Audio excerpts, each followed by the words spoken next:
하루의 말씀, 오늘은 사사기 13장 2절에서 5절 말씀 가지고 함께 나눕니다. 성경 봉독합니다. 그때 소라 땅에 단 지파의 가족 가운데 마노아라는 사람이 있었는데 그의 아내는 임신할 수 없어서 자식을 낳지 못하였다. 주님의 천사가 그 여인에게 나타나 말하였다. 보아라, 내가 지금까지는 임신할 수 없어서 아이를 낳지 못하였으나 이제는 임신하여 아들을 낳게 될 것이다. 그러므로 이제부터 조심하여 포도주나 독한 술을 마시지 말아라. 부정한 것은 어떤 것도 먹어서는 안 된다. 내가 임신하여 아들을 낳을 것인데 그 아이의 머리에 면도칼을 대어서는 안 된다. 그 아이는 모태에서부터 이미 하나님께 바쳐진 나실 사람이기 때문이다. 바로 그가 블레셋 사람의 손에서 이스라엘을 구하는 일을 시작할 것이다. 아멘. 사사기 13장부터는 사사 삼손에 관한 이야기가 시작됩니다. 먼저 오늘 우리가 읽은 말씀은 바로 삼손의 출생 이전의 이야기를 다루고 있습니다. 삼손의 아버지는 마노아라는 사람이었고 그의 아내는 임신할 수 없어서 자식을 낳지 못하였습니다. 그런 마노아의 아내에게 천사가 나타나 말합니다. 보아라, 내가 지금까지는 임신할 수 없어서 아이를 낳지 못하였으나 이제는 임신하여 아들을 낳게 될 것이다.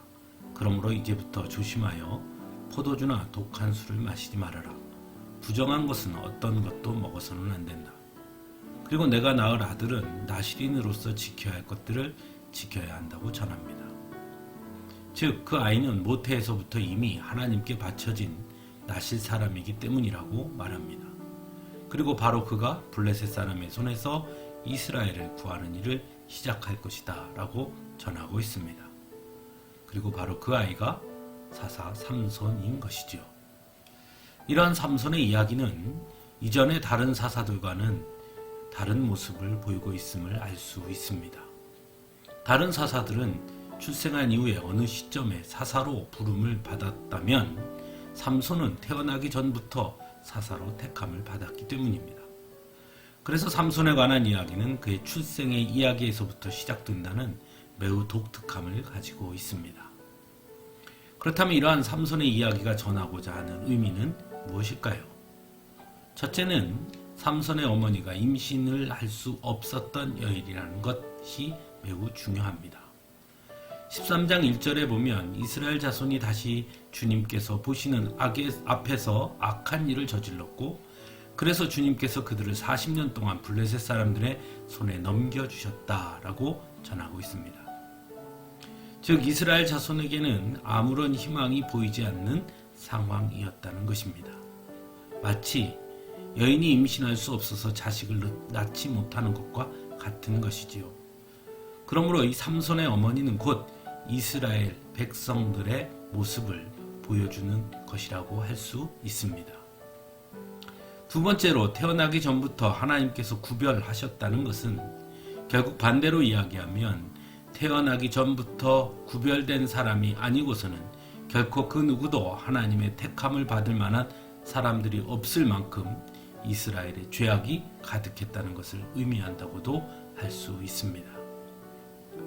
마치 예언자 이사야를 하나님께서 부르실 때 내가 누구를 보낼까? 누가 우리를 대신하여 갈 것인가? 라고 탄식하신 그 하나님의 탄식과도 같았다는 것이죠.